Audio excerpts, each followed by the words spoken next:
Why, hello, everyone. What you're about to watch is essentially something that I believe a lot of you guys have already seen, especially if you're subscribed to this channel. It's the 3-part Make YouTube Great Again response videos, all combined into one. It's kind of how I wanted to do it from the original, from the start, but it was just so much editing. It would have took me like a full month just to do it. And anyhow, this is every single part made into one movie thing is what I'm calling it. The reason being more for archival purposes and just to say that I have like a fully edited 50-minute hour thing on my channel. So yeah, feel free to watch it again if you want to, but otherwise that is what this is. Cue the intro thing or whatever is next. Peace out.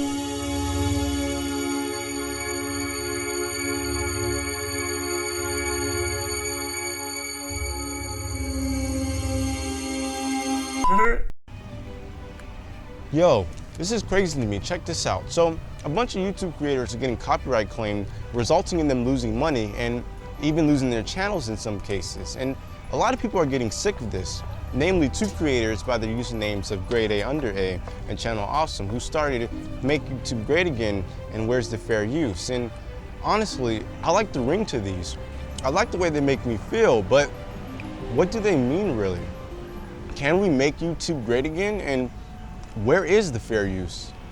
Well, these are 2 separate yet deep questions that need their own exploration. So I'm going to break this up into a 2-part episode, starting with, can we make YouTube great again?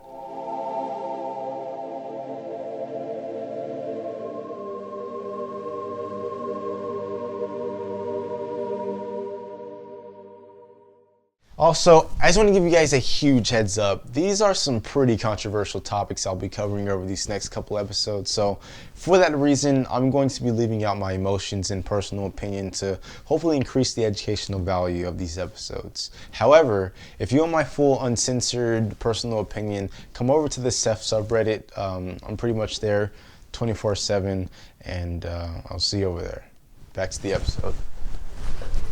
So first off, to say that we need to make YouTube great again is saying that YouTube was once great but isn't anymore, which is a matter of opinion.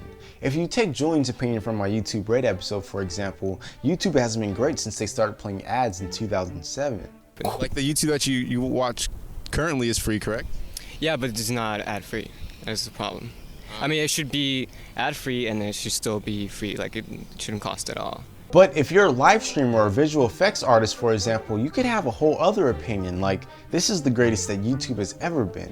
With features like YouTube livestream upgrades, 4 to 8K resolution add-ons, and newly added 360 video features, some creators could even be very clueless to what's happening outside of their own corner, but still very happy. I see, so not everyone will agree on what will make YouTube great again, and that makes sense, but we both know that's not the point of this movement, so stop being a troll and tell me, can we make YouTube great again? Okay, alright, well, we need something to refer to, and seeing as Grade A Under A started Make YouTube Great Again, let's use his points for this episode. After watching the 2 parts to Grade A's Everything Wrong with YouTube episodes, I was able to find 2 key points: enforcing the YouTube's community guidelines and fixing the copyright claim system. Now with something to refer to, we can finally dig into this episode.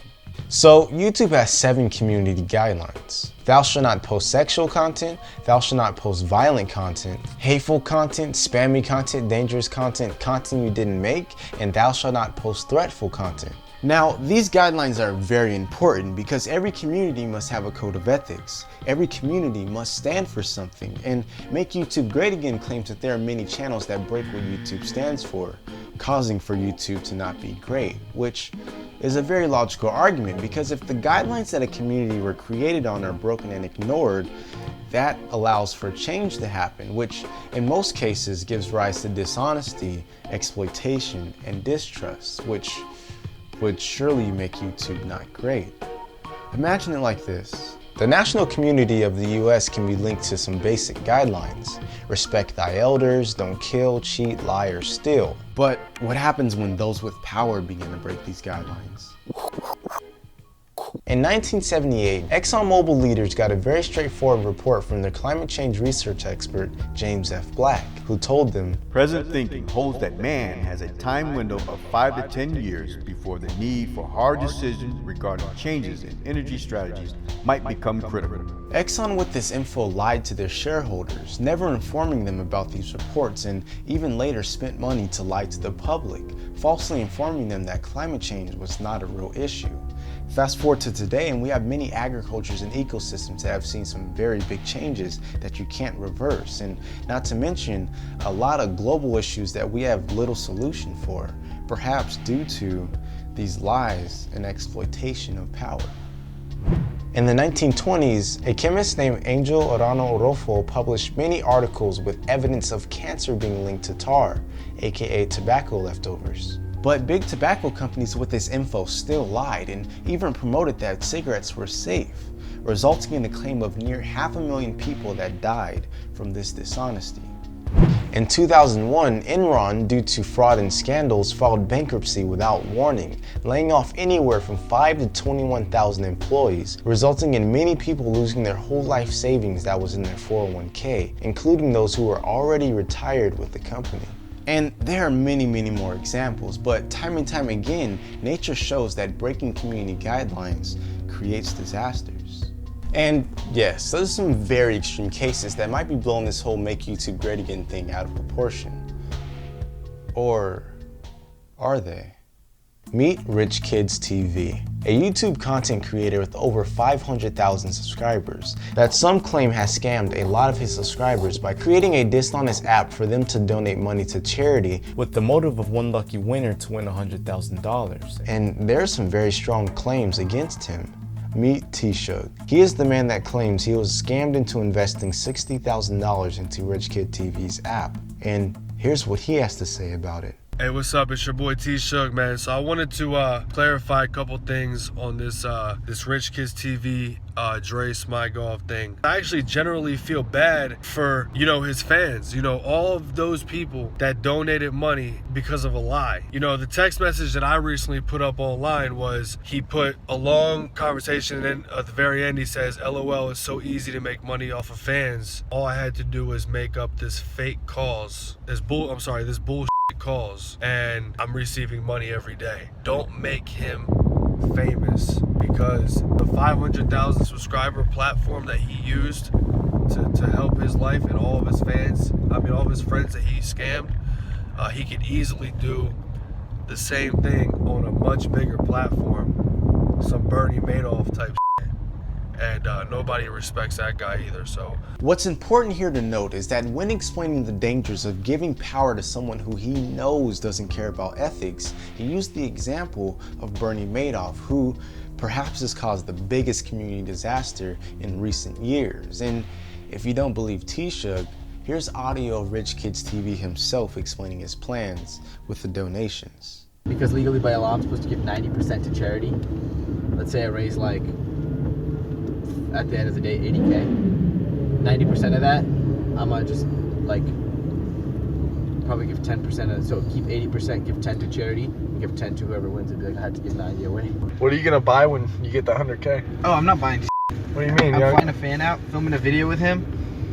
You're not gonna buy a Lambo? No. I would. I am putting a down payment on that car and getting it co-signed, and then start renting it out so I don't have to pay payments on it. Let's say I get this Ferrari. Let's say the monthly payment with insurance is $5K, right? Mm-hmm. I'm gonna rent it out for $1,000 to five times out of the month, get my $5K for the payment, and then just whip it the rest of the time on my own whip. You know what I'm saying? Now, I want to make this very clear. These are some very serious claims that could result in prison time. I am not here to call anyone guilty or even to pick sides. I am simply providing facts and evidence that link to what history has shown us, because it's very important to learn from our history, else we're doomed to repeat it. But now, to bring this full circle, if YouTube enforces its community guidelines, then we can make YouTube great again. We can make sure that those that want to be dishonest, scam, cheat, lie, and steal never get the power to cause disasters, spread their practices, and mess up our community. Not to mention, there are claims against other creators for some very unethical things, but I'm not here to play attorney. My point is this: as you've just seen, this is already happening. This isn't something we have to look out for in the next 5 to 10 years. This is unfolding as you're watching this video. So the real question is, will it get better or worse? Whoa, the YouTube community guidelines are hands down the most important thing to make YouTube great again, and honestly, I've never really realized just how important they were. But please tell me it's not true. Is YouTube ignoring its community guidelines? Truthfully, I don't know. I don't have enough info to argue one way or the other, but I can argue why it might seem like YouTube is ignoring its community guidelines. And to do this, let's take a look at some YouTube stats. At VidCon 2015, Susan excuse my interpretation, Wojcicki. Susan Wojcicki. Wojcicki? Susan W., the current CEO of YouTube, announced this. The amount of content grew with more than 400 hours uploaded every single minute to YouTube. Now that's a lot of content, you guys. 400 hours? A lot of content to go through, a lot of creators, a lot of change. More than 400 hours uploaded a minute to YouTube, and that number only grows every year. Now, that's a very huge number to imagine, and that's why I've created this visual to help you understand what YouTube is up against. If YouTube wanted to watch every minute uploaded to their site, they'd need to employ more than 1,300 employees working 7 days a week, 7 hours a day, watching nothing but new YouTube videos back-to-back non-stop with the exception of a 1-hour break. While that's surely not impossible, it might be very costly. Having to pay all employees, the real estate, gas, electric, and water could easily become a $3 million+ bill a month, which might not be worth the cost to YouTube and might be a good reason as to why YouTube is having a hard time policing all the content. Wow, over 400 hours of content is uploaded a minute? That's crazy. I mean, there are only 24 hours in a day and 16 times that is uploaded a minute. Okay, well, maybe YouTube can't police all videos, and I can accept that, but why isn't YouTube maintaining its guidelines for popular offenders? Again, I can only speak from what I do know from my research, and I do know that yes, it's possible that YouTube won't do anything about some of these channels because they make them a lot of money. And if you believe this, you're 100% right to do so, because as far as I know, YouTube hasn't said anything for or against this claim, but it is assuming. So let's look at what the official YouTube community guidelines page says about offenders. We rely on YouTube community members to flag content that they find inappropriate. Flag videos are not automatically taken down by the flagging system. If a video does not break our guidelines, no amount of flagging will change that, and the video will stay on the site. Or in other words, if you think a video is breaking the community guidelines, carefully review the guidelines, then hit the flag button, and leave the rest up to YouTube. Imagine it like this. If you see someone trying to steal your neighbor's car, which is very clearly breaking your neighborhood's community ethics, you call 911. Well, the YouTube flag button is your 911 call. Just as the thief might actually steal your neighbor's car if you don't call 911, a video might get away with breaking the rules if you don't flag it. Just as the number of US citizens to police is thousands to one, the outnumber of YouTube community members to YouTube admins is far bigger. But both the police and YouTube can't keep the community great without the help of its community members, which is why I like to add a new hashtag into the mix. Hey, do you see a video that you think is breaking the YouTube community guidelines? Well, here's what you do. Identify, call, enroll. First, identify what guideline is being broken. Call 911 on that video, then roll. Because rolling is a part of YouTube history. Yes, it's silly, but it's also very serious. Now, one channel that Make YouTube Great Again has as a key target is Prank Invasion, who uploads sexually explicit content. And this is what YouTube community guidelines says about sexual content. A video that contains nudity or other sexual content may be allowed if the primary purpose is educational, documentary, scientific, or artistic, and it isn't gratuitously graphic. In cases where videos do not cross the line but still contain sexual content, we may apply an age restriction so that only the viewers over a certain age can view the content. Videos featuring individuals in minimal or revealing clothing may also be age restricted if they intend to be sexually provocative but don't show explicit content. And again, I want to stress that I'm only able to add on to what I find from my research, so have a look at this photo. It proves that prank invasion has been age restricted in the past, which allows me to assume that someone has IdentifyCallNRoll on its videos before. So maybe when the YouTube police seen it, they marked it as sexually provocative intent but did not show explicit content, therefore only age restricting it. Or maybe they viewed its primary purpose as artistic and it didn't call for removing the video. That is not artistic. Truthfully, only YouTube has the right to say what's artistic and what isn't, because the meaning of artistic changes depending who you ask, as H3H3 recently pointed out. That's it. It's just rocks in glass.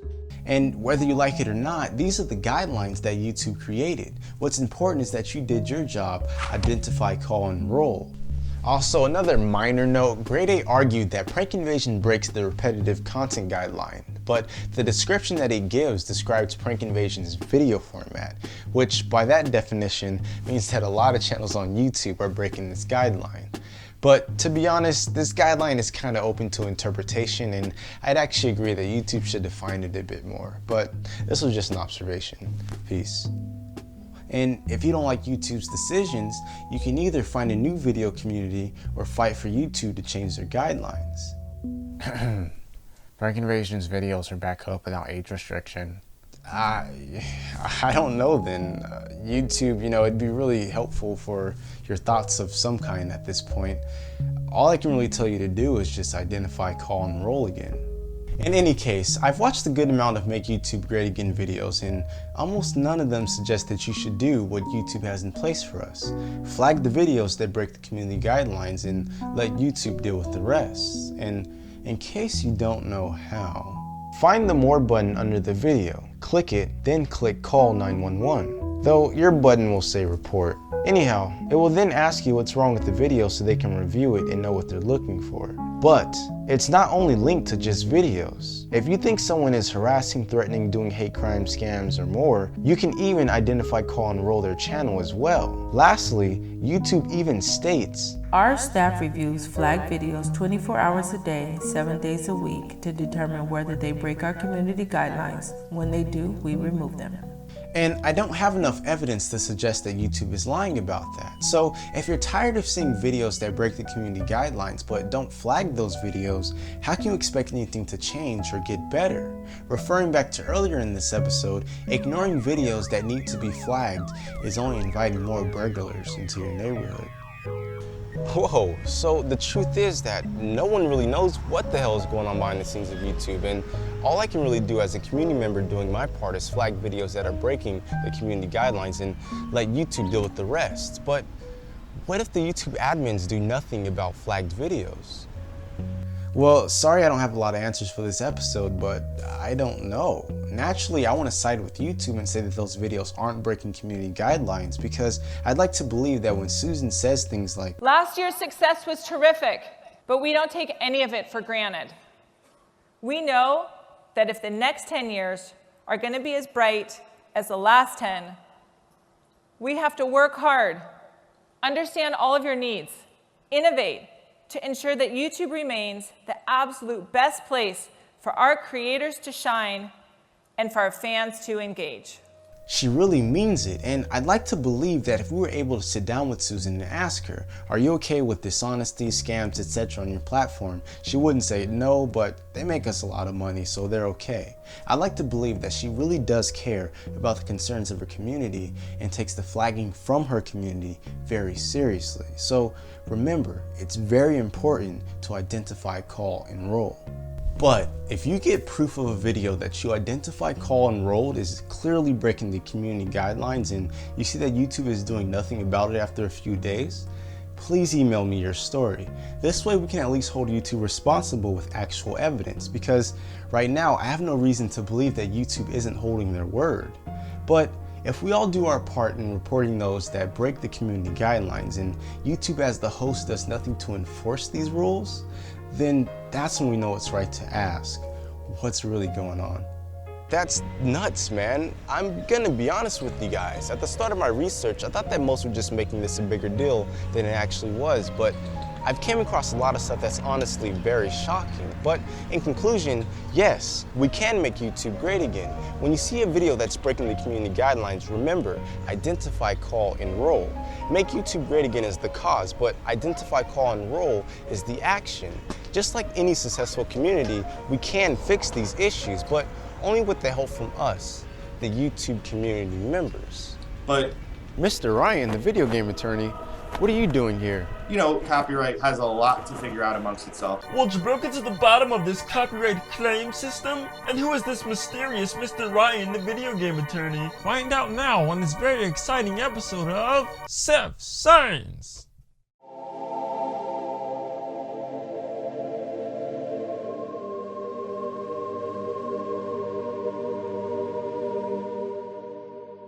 Hey guys, full warning, today's topic is about the law, which is a very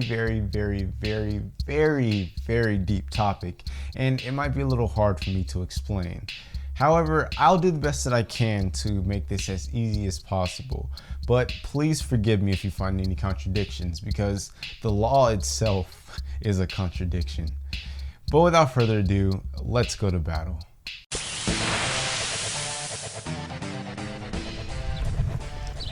So, Mr. Ryan, I'm really honored for you to stop by during this random lunch break because who better to answer questions about fair use than the video game attorney? But first things first, what is this crazy thing called fair use? Sure, so it's important to understand that fair use is different in every country and even different in jurisdictions here federally. There are different circuits that have different opinions. Primarily though, it's a 4-factor test where it matters if you're making money, but that's not all that matters. So there's plenty of free things that are still infringing and not fair use. It matters how much of the original you used, but there's no fine line. So anyone saying something that, oh, if you use under 30 seconds, you're okay, that's all complete nonsense. That's not ever been said. So it does matter how much you use, but there is no black and white line. Which means no matter what you've heard, in terms of the law, fair use has many different definitions while having no definition at all. It's confusing stuff, I know, but here's an example. If I play 10 seconds of a 90-minute film with my own added edits and call it transformative, which then should make it within fair use, the copyright owner could watch it and say that it isn't fair use because my video uses the most important part, ruins big plot points, it will hurt sales and XYZ, but guess what? We're both in the right. It is fair use and isn't fair use at the same time, all depending on who you ask. And do you know who you have to ask to solve your fair use fight? Yep, a judge in the court of law. One would say to go off case law, or the result of past cases to define fair use, but even that gets tricky. Someone could have won a case in the past using fair use as a defense, like in Lens vs. Universal in 2008, where Lens won versus Universal after Universal removed her video of Lens's 1-year-old son dancing with one of Universal's artists' songs playing in the background. Which you think would go to show how to use fair use for all cases after it, right? Well, wrong. In another case, House of Bryant LLC versus A&E 1 year later, A&E was doing a documentary on the University of Tennessee, and they used an 11 to 13 second clip from the University of Tennessee. And get this, they used a clip with a band performing a song, and the song the band was playing was actually licensed to play, but the song was only licensed to be performed and not filmed, and so A&E lost the case. So you see, there's no telling what type of curveball you'll be thrown with fair use. Even if you get 100 fair use case laws on your side. Fair use is a judge-created formula dating back to the 19th century and stated in the 1976 Copyright Act. Both the fact patterns and the legal application have evolved over time, and you should seek legal assistance as necessary and appropriate. Or in other words, you'll never really know until the judge brings down that gavel. Whoa. You're trying to tell me that my work might not be transformative even though I have a whole community agreeing with me? I don't think that you know what you're talking about. Mr. Ryan, is this true? Is fair use more of a legal defense? It is, and that's why it's so hard for someone like YouTube to go around and say, hey, this is fair use and this isn't, because nothing is fair use until a judge says it is. And fair use is not a right, it's a defense. So until you go through the whole court process and a judge says, yes, this is fair use, you're not going to get anyone else saying it. And if YouTube does say it, they're potentially liable, and that's not the game they want to play. They're not going to risk going out of business by defending everyone's 100-person Minecraft channels. You have to understand, to say that something is transformative is very subjective, meaning it's based on a person's interpretation. Objective facts like the sun isn't brighter than my car's headlights is easy to solve because the brightness of both can be measured and compared. To say that my Dr. Seuss parody is transformative, however, cannot be measured, at least not by any way that's easy and agreeable. And with that, it gives judges a lot of room within the copyright laws for their own interpretation that may or may not be in your favor. But I'm curious, do you still think that deciding fair use is easy as deciding day and night? Then let's play a game of Is That Fair? Hello and welcome to Is That Fair? Where you compare your judgment against real fair use court cases. The rules are simple. I'll show you two caseworks. Original will be on the left, fair use casework will be on the right, and you'll have 5 seconds to decide who you rule in favor of, and then I'll give you the results. All real court cases, all real judge rulings, all real fun. Now let's ask, is that fair? Okay, first on the list is the famous Hope poster. On the left is the original work, a photograph, and on the right is the fair use casework, a poster, which went on to make lots and lots of money. Is the fair use casework on the right transformative enough to constitute new art? You are the judge. Take 5 seconds to decide who you rule in favor of, then I'll give you the results. Start the clock. Is that fair?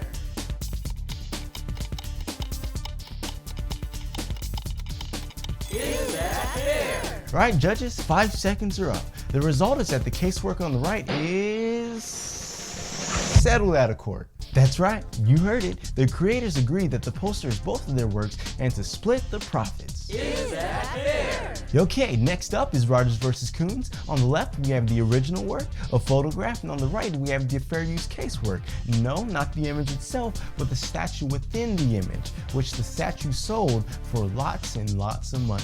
Is the fair use casework on the right transformative enough to constitute new art? You are the judge. Take 5 seconds to decide who you rule in favor of, then I'll give you the results. Start the clock. Is that fair?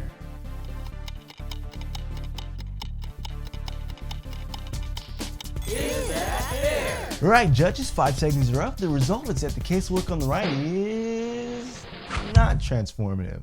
That's right, fair use casework on the right was forced to pay the original creator for the profits that he made off the statues. Is that fair? Right, judges, how we feeling out there, huh? Okay, our final casework for the day is Cartoon versus Prince. On the right, we have the original work, a photograph, and on the left, we have the fair use casework, also a photograph, which went on to feature in galleries and allegedly made millions. Is the fair use casework on the right transformative enough to constitute new art? You are the judge. Take 5 seconds to decide who you rule in favor of, then I'll give you the results. Start the clock. Is that fair?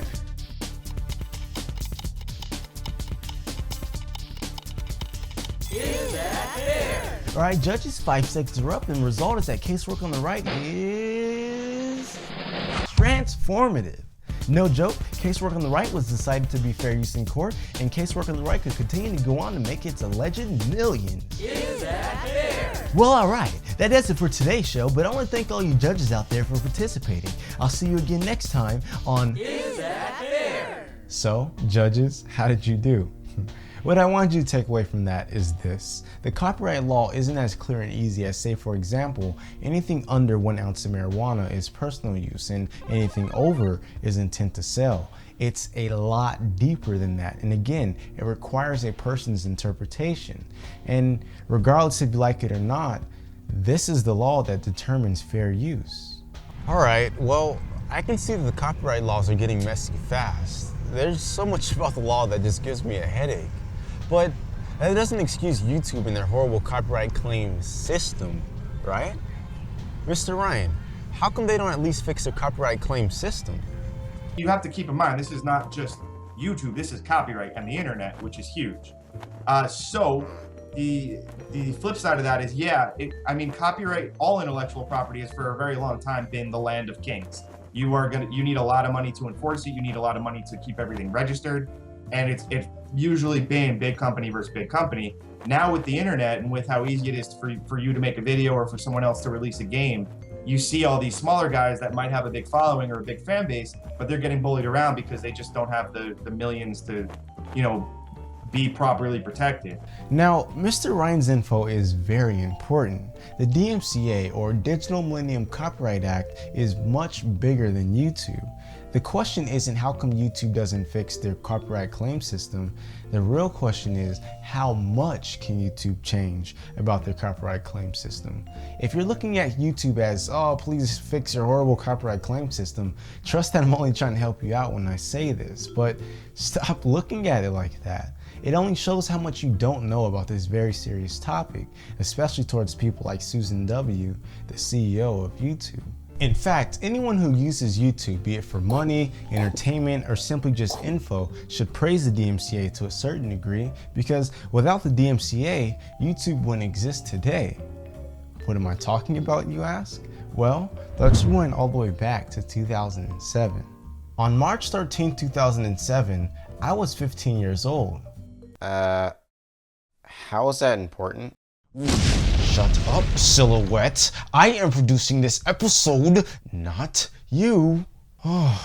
Anywho, on March 13, 2007, Viacom filed a lawsuit against not only YouTube, but Google as well, seeking $1 billion in damages. And if it weren't for the DMCA, a $1 billion loss in 2007 could surely have bankrupted the company, and the YouTube that you know and love today may not have even existed. And that's why viewing it as YouTube needs to fix its copyright claim system is bad, because they're pretty much using the world's copyright claim system. They're only following the rules set in place by the DMCA, so they don't get another $1 billion lawsuit. If YouTube tries to bend these rules even a tiny bit, say to back I Hate Everything or Team 4-Star, leaving their infringement claim content on the site, that gives the copyright claimant the right to also sue YouTube and access YouTube's wealth, because the DMCA orders YouTube to remove the claim content as fast as possible, and not doing so could possibly mean that not only will I Hate Everything and Team 4-Star's channels go down, but every single channel on YouTube when YouTube loses a lawsuit of $1 billion or something crazy like that. Now, please hear me out. I fully believe that removing any channel without notice is a horrible thing to do, and I don't agree that it's right. But seeing as YouTube isn't in control of the DMCA, it's like the self-driving car philosophical question. Does a self-driving car hit a young child or an old lady if those are the only two options it has? I think that with that information presented, it's hard to say that YouTube didn't make the right choices here. So then, YouTube doesn't own their copyright claim system. I get that, but why is the DMCA like this? Well, in order to really answer this question, you must take a page out of economics. Yep, time to take a look at capitalism. Please keep all hands, arms, and feet inside the ride at all times. Now, capitalism is a very deep system, and to fully understand it, it takes a lot of info. But to put it simply, the goal of capitalism is to make as much money as possible. They who dies with the nicest things wins. In a nutshell. And as I'm sure most of us know, making a lot of money isn't the easiest thing to do, and definitely not easy if you're looking to stay ethical. And that's why those with power and money do everything they can to not only hold on to what they have, but also to grow it. Which is why I like to introduce you all to SOPA and PIPA, or Stop Online Privacy Act and Protect Intellectual Property Act. Mr. Ryan, take it away. SOPA and PIPA was even worse. The DMCA take down the video, then you can talk about it. You can have an appeal process after, et cetera, et cetera. SOPA and PIPA were kind of doing this with everything and anything, allowing these big companies to basically just have a hammer and swing it wherever they wanted with no repercussions. It was going to be international. There was a lot of extra bad stuff with that. The DMCA deals more with user-generated content on a host website. So if you're making your videos and uploading them on your own website, that's not DMCA protected anymore. You're the creator and the host. There's no liability shield there for the host. SOPA and PIPA were going to make it that if you had your own blog and you're writing articles about something and it's just on your website, I can just destroy your website because it's criticizing me in a way I don't like. Maybe not to that degree, but that's certainly a lot of people's fears, you know, that Wikipedia would be taken down because a senator didn't like his entries there. So that was terrifying, and we've had similar laws enacted that got through, and we'll see how everything kind of shakes out. Or to summarize Mr. Ryan's info, keep those with power in power. SOPA and PIPA were started in 2011, 1 year after Viacom lost to YouTube in court for the first time. Did that directly cause SOPA and PIPA? I couldn't find enough evidence to say that and be sure. However, what's interesting is that 1 year later, when SOPA and PIPA were stopped, something very curious began to happen. Have a look at this. This is a public transparency report posted by Google. Any of you guys can go check this out as we speak. It details the copyright takedown notices that Google gets as a whole. And if you take a look at where the surge begins, it's around the same time that the whole SOPA and PIPA battle was ending, as if big money companies turned to exploit the DMCA to get their way. Now, this is only an observation, but hell, not even Google search results are safe. But then again, what are you doing looking up free Star Wars anyway? You should know by now that nothing with Star Wars on it will be free. Yeah, devious bastards, you. Wow, big money companies are evil, man. I hate that they stand in the way of creativity. How can we stop big money companies even more? Whoa, no, hold on, wait. Please don't get me wrong here. I'm not saying that these companies are wrong for claiming content. If any creator's work is being infringed, by all means, I will support the right to claim content that they worked hard to produce.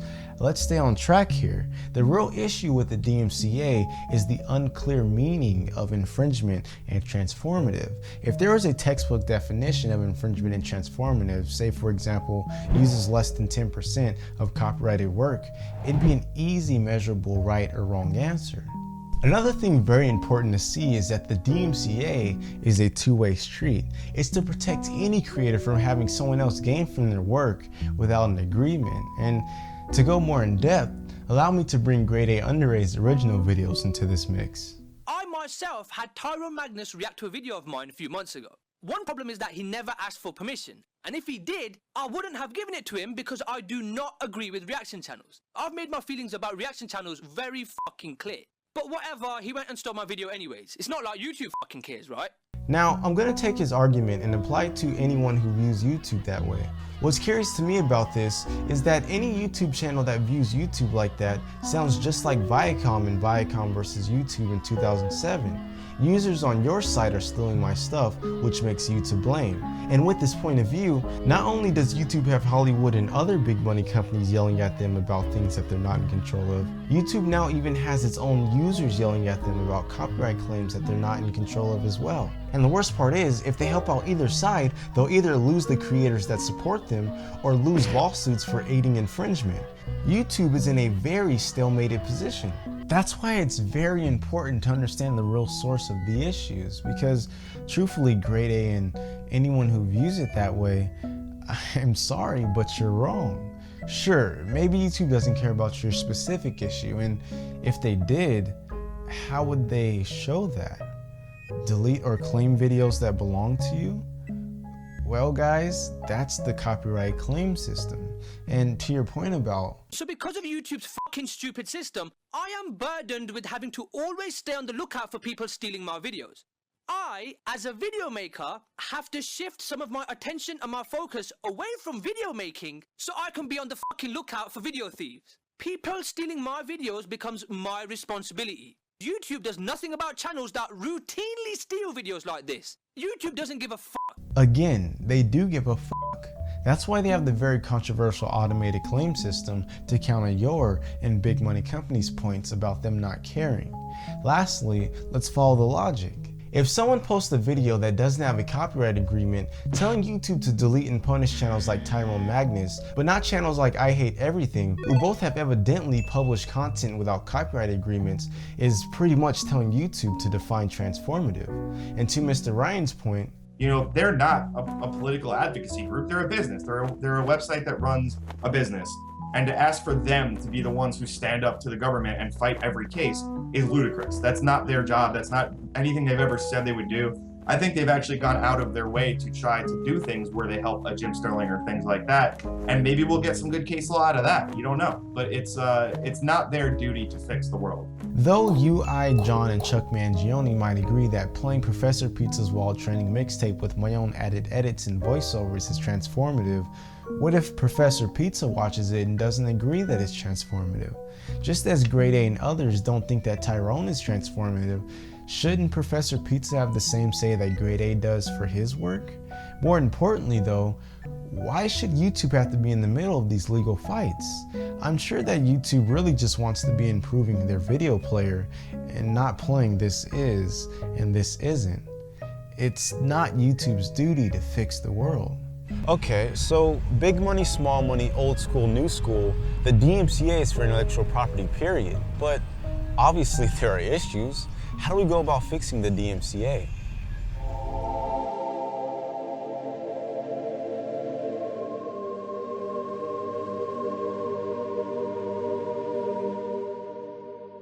Well, anyone with a good answer for this, I'm sure will be a very popular person because truthfully, that's the billion-dollar question at the moment. On one side, you have creators who want to be able to use other people's work to strengthen their own. And on the other side, you have creators who want the right benefits from others that use their work. But what makes it hard is that both sides are pretty much the exact same. You have creators that will use other people's work in their work, but then claim that entire work as their own work that other people must then credit them for. I mean, just have a look at this visual. It gets pretty confusing very fast. So here's a little perspective. My friend Swankybox runs a video game homage channel that uses a lot of copyrighted video game footage. But does that mean that anyone can use his video game footage without crediting him? Well, that actually happened to him, and this is what he has to say about it. And this is the issue I had with the person who had taken my footage. I wasn't mad, I mean, it's game footage, but the thing was, and I went to this, it's like, if someone built an awesome statue in a park, some master artisan or something made this glorious statue, and I took a photo of the statue, a really nice photo of it. You know, I don't own the statue in any way, shape, or form, but I did put work towards capturing the statue. It's, you know, my specific artistic vision, my editing, all that stuff changed the mood of the statue. I mean, lighting and all that stuff, you know, all that changes things. That's sort of why I had an issue with this YouTube footage, was because this was my artistic take on that game footage. I'm not just, I mean, the thing is, for my videos, I don't just walk around with a character and just be like, typical camera. I usually get, you know, have used the first person view all the time through the cameras or through the character's point of view and treat it like a documentary. So I'm actually getting shots. I have a shot list, like I need a shot of this and this and that. And that's why I had an issue with it, because he wasn't taking anything that was copyrighted to me, but he was taking my work and passing it off on his own. And I think that's what people don't get. And like, that was a hard battle, because if you look at the comments on my one video, people were like, what's game footage? I don't see the issue. And they're not understanding that the issue isn't the game footage. That is just the medium. It's the work behind whatever it is that you do. That's the issue.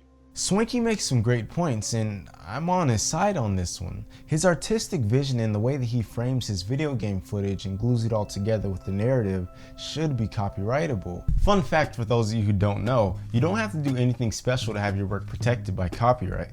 Copyright.gov states, your work is under copyright protection the moment it is created and brought into a tangible form.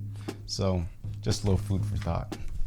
And if you want to copyright claim other videos for using his work, he should have all rights to do so. But as you should all know by this point in the episode, it's not that simple.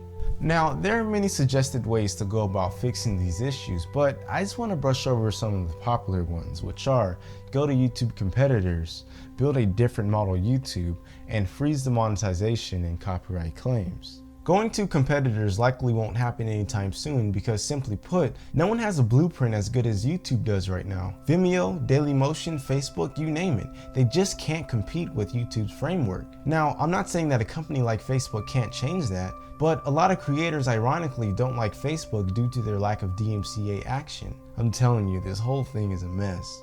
So for now, that's out. But what about creating a different model YouTube? Now, I'm pulling this straight from Eli the Computer Guy's suggestion. He suggested an iTunes type of YouTube that will automatically download new videos whenever they're posted. And this actually sounds like a really cool idea. However, that won't change anything unless the owner of this new site plans to host their servers in the middle of the Northern Sea like Haven Code to escape government laws. That footage is from a recent documentary by Norton about private servers, and I urge you all to check it out because it's pretty crazy and it shows you just how deeply connected this topic is. Also, Norton, please don't claim my episode. And good documentary, by the way. Alright, back on topic. Because remember, Viacom sued YouTube for $1 billion. What would stop Viacom from suing this news site that doesn't want to follow the DMCA, all because little Jake Jr. uploaded the whole season of Teen Mom 12 to share with his friends that can't watch it? New YouTube then either tries to fight the $1 billion lawsuit or give in and pretty much create a new YouTube with no DMCA progress. Again, the DMCA is much bigger than YouTube. The last solution is to have YouTube hold the cash until a winner is decided, and honestly, I think this is probably the best first step, but Mr. Ryan gives a very curious counter perspective. I handle this often where we get claims removed. A lot of time when a claim is removed, it doesn't mean that the video was right. It means that we worked out a settlement where we'll pay you X but you take your claim off, or we'll do this and you take your claim off. Whatever, there's a million reasons why they might remove their claim. That doesn't mean they were wrong.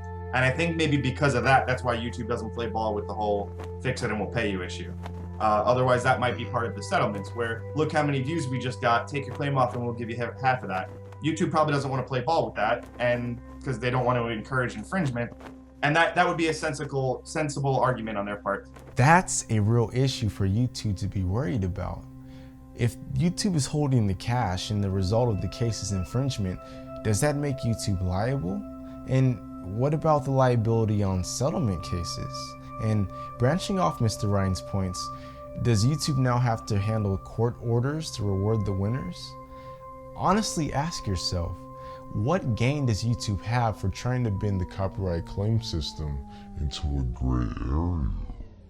Oh, okay.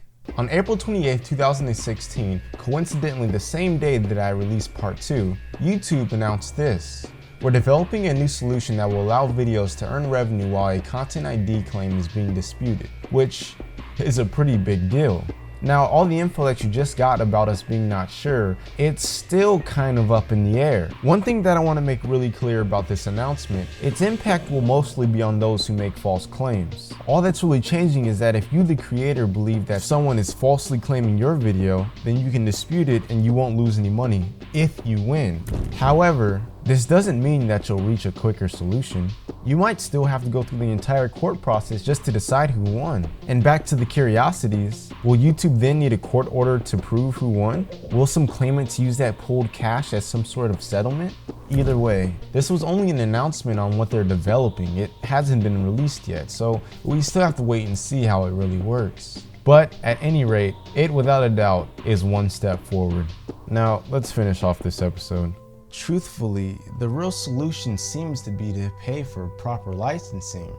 Unfortunately, us, the YouTube community, is late to the game of intellectual property, and because of that, we're expected to play by the rules that are already set in place. And though I understand that side of things, for creators like my friend Swankybox to exist, or hell, even myself, we'd have to pay for a bunch of different licensing to please all featured creators. And unless you're making millions of views a month, that return won't be worth it if you could even afford it.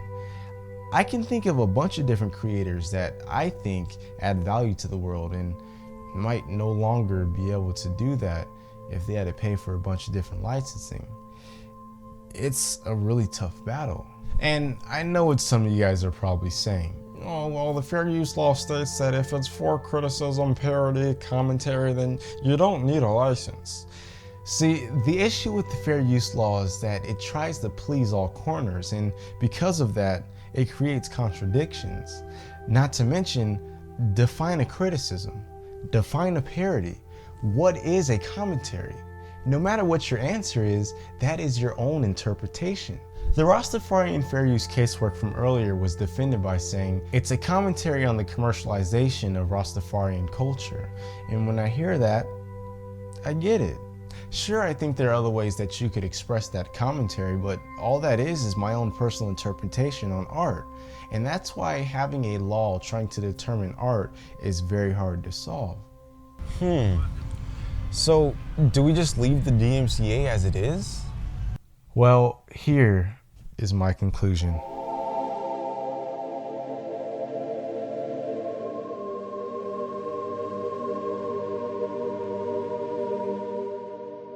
I want to start by making this very clear. I do not have all the answers. The goal of this two-part episode was to try and put the focus in the right direction. But before YouTube, licensing was a great way for any creator to gain from their work and also keep in control who can and can't use it. But with the rise of YouTube, that way of intellectual property is being devalued. Here in small money land YouTube, the way that we pay for licensing is pretty much a simple link in the description. Yeah, I used your work, but I also credited you in the description. Don't you see it? It's there. What's the problem? Which to some, that's just disrespectful. But regardless of your point of view, intellectual property is going through a very interesting change that is unseen throughout history. A sea of creators are popping up left and right, adding value to the world, but still don't have the financial backing to get proper licenses, which again is changing the way of intellectual property. And sure, the rules of intellectual property have been set up before YouTube, and sure, it's not right for the YouTube community to think they're above these rules, but at the same time, a lot of creators wouldn't be able to add value to the world if they had to pay for a bunch of licenses, including my own. But again, it's very important for us all to see both sides of the DMCA issue. I myself am not an innocent man. I've used others' work many times without crediting them. It was never with bad intent, but either way, using someone else's work that isn't royalty free and without an agreement isn't fair for that creator, and we should all agree that they have the right to be mad if they choose to. I mean, after all, they were the person that put the resources to create that work. Regarding changing the DMCA laws, I think that trying to change the law will only slow down those who abuse the DMCA, which, don't get me wrong, would be a great thing to do, but those who abuse the DMCA, meaning send false claims trying to make a little fast cash, are what we call assholes. And assholes have existed since the beginning of man and will find a way, always find a way, to be in their natural form of holery. No, but seriously, get a nice lawyer, sue the false claimants, and make some great case law to them. Because, after all, false claims are against the copyright law and they could face some serious punishments. But as far as my solution to the issue, I find that in most cases, new school creators and old school creators have a very different meaning for transformative. But what's important to note is that behind every takedown notice, there's a creator. I believe that if we new school creators want to get on the same page as old school creators and vice versa, we need to form some sort of united creators, a United Nations style panel discussion that over time will help us all understand different perspectives from all creative angles. Together, united as creators with the purpose to create. I know that I make a lot of jokes, but this one is serious because I'm sure that Prince... What? I can't even say Prince's name? Whatever. As the talented creator that he is, I'm sure that he has a lot to teach us about his perspective as to why he claims anything that, I guess, even mentions his name. Wait, hold on guys, hold on. Don't get the wrong idea. To anyone that's probably saying too soon, I actually wrote this joke before Prince passed away. It was very untimely. RIP to Prince, very talented creator. Okay, back to the video. And you know guys, this is a very deeply connected issue that I really don't have a better solution for other than trying to learn from other creators' perspectives with an old-fashioned honest conversation. And to those of you laughing, thinking that my solution is weak or won't solve anything, my counter to that is this. How do world leaders try and reach world peace? Oh gosh, I am so glad to be done with this episode. Oh, I'm just surprised that actually mind blown. Wow, I'm really glad that we got to the bottom of this. YouTube and the DMCA is a deeply connected issue, and when it's all said and done, YouTube is only a user-generated video search engine, and as a creator, their only duty to me really is to give me the best tools so that I can then give my audience the best viewing experience. Man, what a crazy two-piece curiosity meal this has been, huh? I am super exhausted from this topic, and I'm ready to move on. But before we do, today I have one simple question for you. Do you think that YouTube is doing the right thing with their copyright claim system? You can cast your vote by clicking that question in the top right corner. It should be there, and it also shows live updates. Guys, researching the law is the worst. These last couple episodes took me 4 full weeks just to put it all together. I want to thank Mr. Ryan for his help. Please plug your stuff, Mr. Ryan. Sure, yeah, you can just follow me on Twitter at Mr. Ryan Morrison, and I actually have a merger going out soon with my firm. I'm very excited to announce in the next day or two. So you'll check us out online. Boom goes the dynamite. I hope you guys enjoyed these episodes, but whatever the case may be, remember to always feed your curiosity. She walks to the sea. She looks straight ahead, not at him. And young and lovely, the girl from Ipanema goes walking, and when she passes he smiles, but she doesn't see.